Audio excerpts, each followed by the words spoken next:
Hey lovely people, welcome to today's video, which is Wargames Illustrated issue 422. It's the February 2023 issue. It's a little bit late getting out, I do apologise. Great artwork on the front, with clearly what I think is meant to be resistance fighters. What's it say? Our cover art is by Neil Roberts and features members of the French resistance on the streets of Paris during the final days of World War II. There you go. So, yeah, let's have a look at Wargames Illustrated. Excuse me a second. Excuse me. Blah.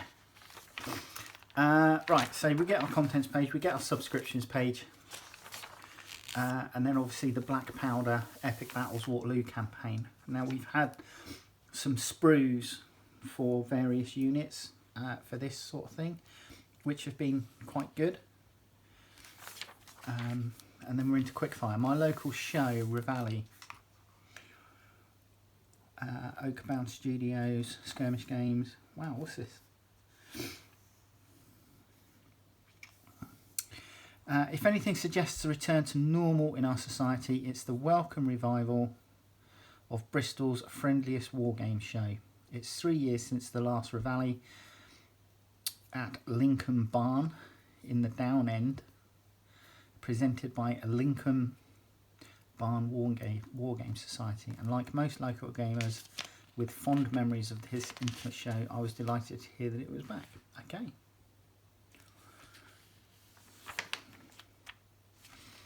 All Space Marines are created equal, but some are more equal than others. Intergalactic Marines, Light Brigade. I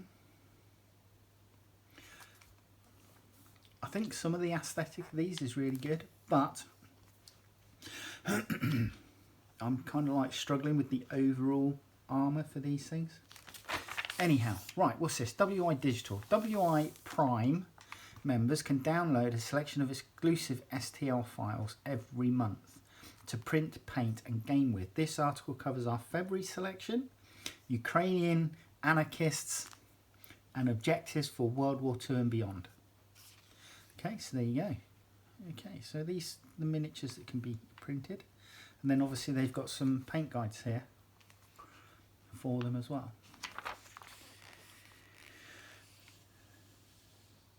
Objectives, weapons cache, stolen art, Type 3 Mark II radio, Ark of the Covenant. We mentioned Indiana Jones already. How about taking the famed Whipcracker into a game featuring the Ark objective? Wow, that's pretty cool. Nazi gold, drop canisters, which basically the equipment canisters that were dropped by parachute for parachute infantry. And then we're into observation post. Rules, supplements, figures, terrain, hobby gear and more. I'm just going to have a sip of tea, because I've got something tickling my throat and it's not it's not very nice. Okay, so these creepy crawlies here, they look fun. There's some sort of scorpion. What look like could be mozzies.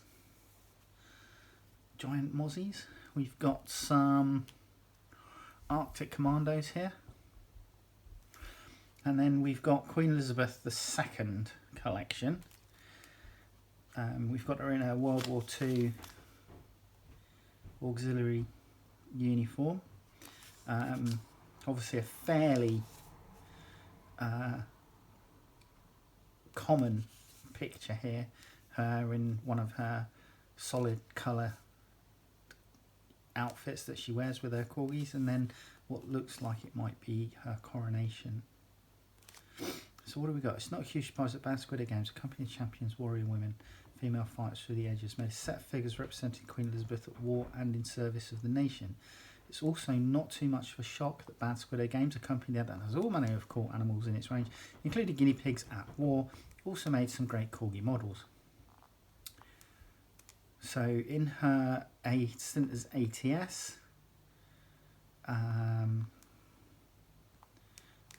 at her coronation, yeah. So that's her coronation dress. 25 to 28 millimeter, and they're priced at 20 quid. Flames of War, Clash of Steel, Berlin. Okay, full paper jacket. I'm just going to look at the pictures here. So we got in the Ancients, we have Trojan War as military history.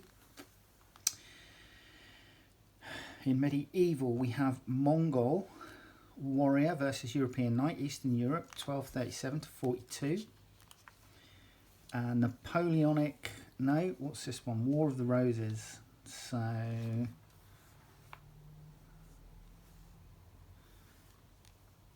Wars of the Roses, the people, places and battlefields of the Yorkists and Lancastrians, front line. So that's that book. Desert Armour, so this looks like World War II, tank warfare in North Africa. Norman Friedman's British Coastal Forces, no that's not it. Where's it gone then? Come on.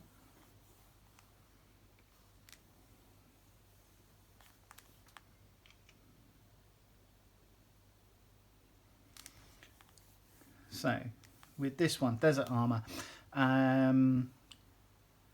Robert Forsyth's Desert Armour Tank Warfare in North Africa, Operation Crusader 1940 to 41. And then we have Tally Ho, RAF Tactical Leadership in the Battle of Britain, July 1940. We have Vietnam era book here, Sign Here for Sacrifice, the untold story of the 3rd Battalion, 506th Airborne, Vietnam 1968, and that's by Osprey. So Osprey normally do some very good books. And then we have Afghan, 5,000 Days of War, the first-hand account of an Afghan Special Forces operator.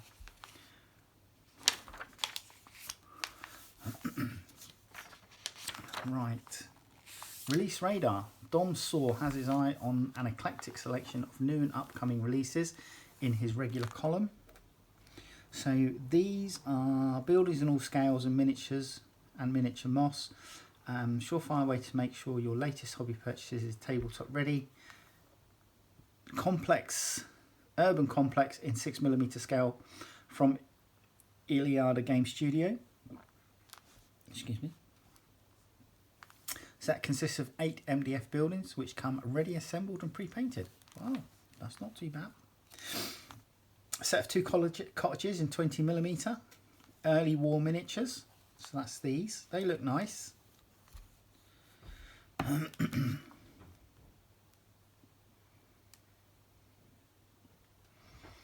If you're after a heftier terrain project, how about the new 28mm resin castle from Magister Militum? 9 separate pieces can be combined to create the fortification of your dreams. The size of your dream defences will only be restricted by the budget and shelf space you can spare. Options are gatehouse, straight wall with gate, straight wall with stairs, straight wall 90-degree corner, 45-degree curved wall with crenellations on outer edge, 45-degree curved wall with crenellations on inner edge, tower with right-angled wall and tower with right-angled wall. Pieces are large and detailed. The gatehouse is 30 centimetres wide, 30 centimetres tall, 16 centimetres deep. That's pretty big actually. And includes a working portcullis and are of a generic medieval style that should fit most Northern European and some Middle Eastern castles. It looks really good as well. MIG have some scenics here and a Princess for Charity and paper tanks. The first of 2 28mm World War II offerings this month is Princess Elizabeth figure in white metal from Grey. Grey for now, showing our late Queen as she would have appeared during World War II in her auxiliary territorial service.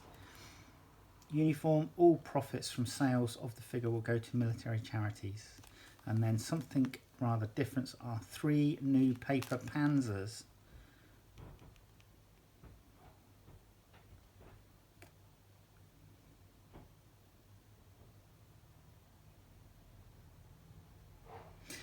Okay, so some clarification for those not in the know. Paper Panzer means that the tanks were planned but never executed in real life, beyond a proof of concept test. So there you go. That's what that means. Oh, massive mammals, great war elephants with howders.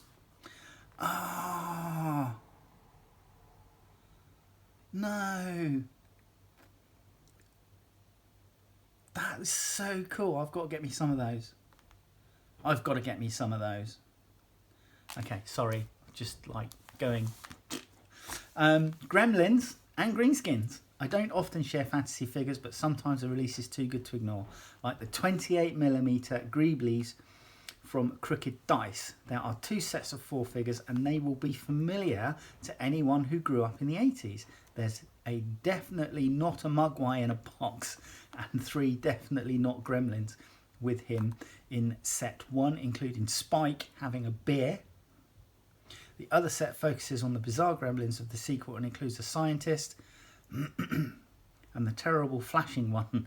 This might be my favourite release of the month. Crooked Dice's Carl has smashed it out of the park with this nerdy tribute, and he found time to produce a big cat model as well, which is this, to add a little danger to proceedings. Where did I put my high spy-fi figures? I've got to look at Crooked Dice.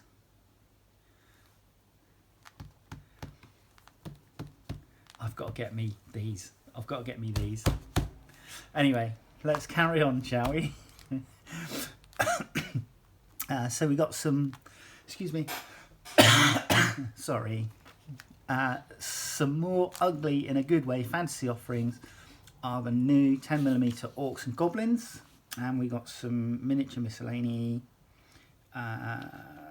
We've got adventurers, villains, and freighter crew. Victorian British policemen there. Okay, so we should start getting into some of the articles. Here we go. Chasing the Wind. So Insurgency is the theme throughout this month's magazine. Here we have a couple of what appear to be Fallschirmjäger about to storm a building. Insurgency campaign, possibilities you can play out on the tabletop. So, right, so Chasing the Wind is the first article about that. And the good thing about Insurgency is that there's been so many different types of insurgency wars. You've got Malaya in the 50s and 60s, was it? You've also got things like, obviously, the Troubles in Northern Ireland. That was a counter-insurgency operation by the British forces there. You've got, obviously, if you look at Afghan and Iraq, after the main fighting was dealt with and the Allied forces were there trying to keep the peace, that was an insurgency warfare. And obviously, you know, the cover on the magazine, the French Resistance. Okay, so digital. This digital might be a ongoing thing with Wargames Illustrated now, but Growing an Army from Scratch, Ian's 3D Printing Adventures Part 1. So this looks like it's either going to be continued over multiple issues, or there might be multiple articles in this magazine. But it looks like this looks like an introductory article on what you can grab for 3D printing, etc. I do want to get myself one. It's on my list, but it's not high up on my list. Yeah.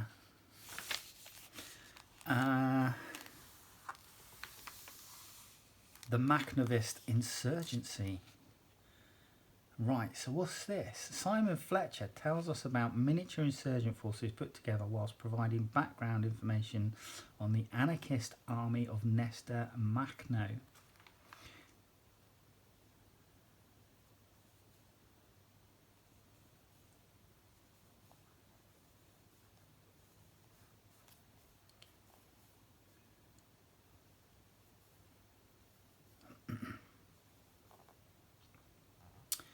Okay, so with his latest book, Russia, Orion 2021, which takes in the massive sweep of the Russian Civil War from 1917 to 1921. Okay, yeah, so that's that.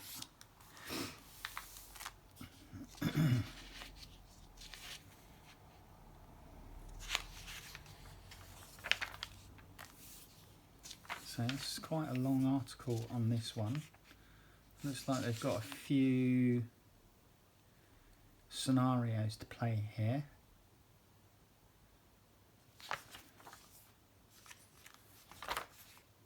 Wargames Awards 2022. The winners. Best manufacturer was Perry Miniatures. Wargames Illustrated. Best customer service was Warlord Games. Best new rules was Lion Rampant 2nd edition. Best Wargames rules was Chain of Command. Best Wargame accessories was Sarissa Precision. Best range of miniatures was Bolt Action. They do some nice miniatures actually, Bolt Action. Best recent Wargames Illustrated article.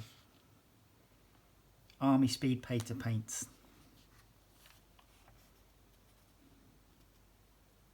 Or rather, Army Painter Speed Paints, I should say. Vive la France! Graham Davey talks to us about his new 0-200 hours partisan resistance cell expansion. Perfectly timed. I found this on the web for 2 o'clock hours. Check it out.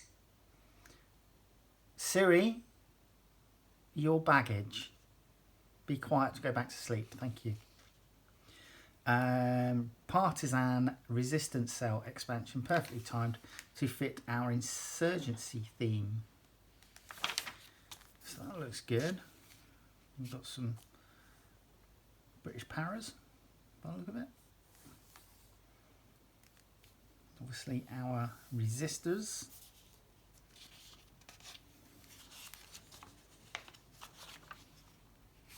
How to make a Russian armoured locomotive out of plasticard.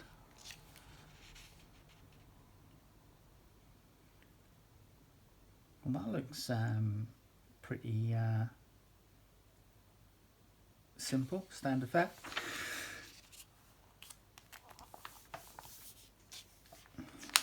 It is very box-like though, so whether that was the case with the real thing or not, I couldn't tell you. Most exciting episode ever. Boxers versus Bullets. So this has got to be the Boxer Rebellion. Mike Blake and Chris Swan present a designer's notes on their new book, A Wargamer's Guide to the Boxer Uprising. I really do need to read up on that. I need to read up more on that particular era of history.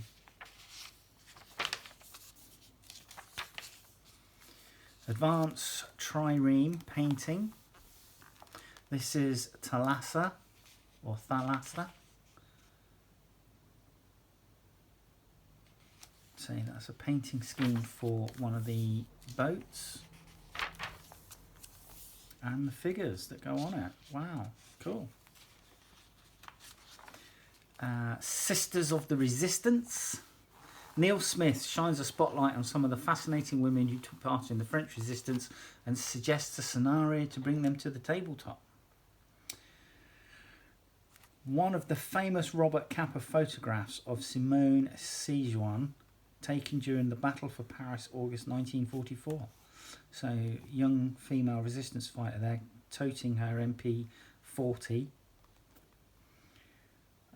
in shorts and a blouse.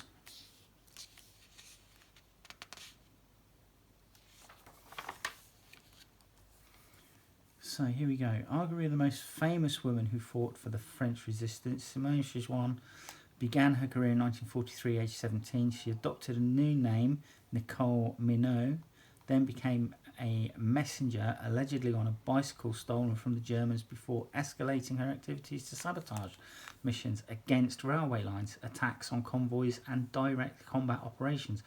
Though she only ever acknowledged directly killing 2 enemy soldiers after D-Day, Seguin wounded up to 25 Germans in her home village of Thiras, I think. I can't really see because of the way the handwriting. Helped liberate the local town of Chartres. Then she quickly moved to fight in the fall of Paris, where Kappa took his famous photograph.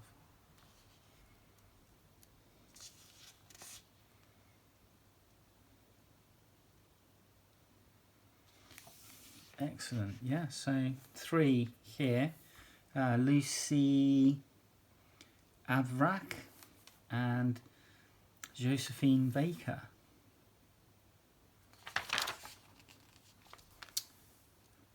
Madeleine Rithord and Virginia Hall. So all of these, so they've got these little 5 by the look of it, little backgrounds for 5 of the famous women, more famous women. The 4th Punic War, and these are old school miniatures here.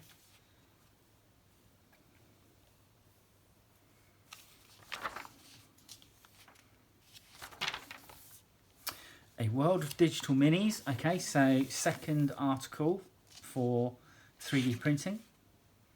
And these are some nice looking 3D prints actually.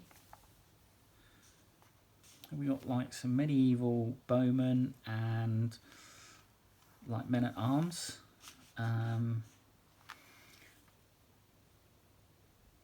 Some horse and musket era battlefields.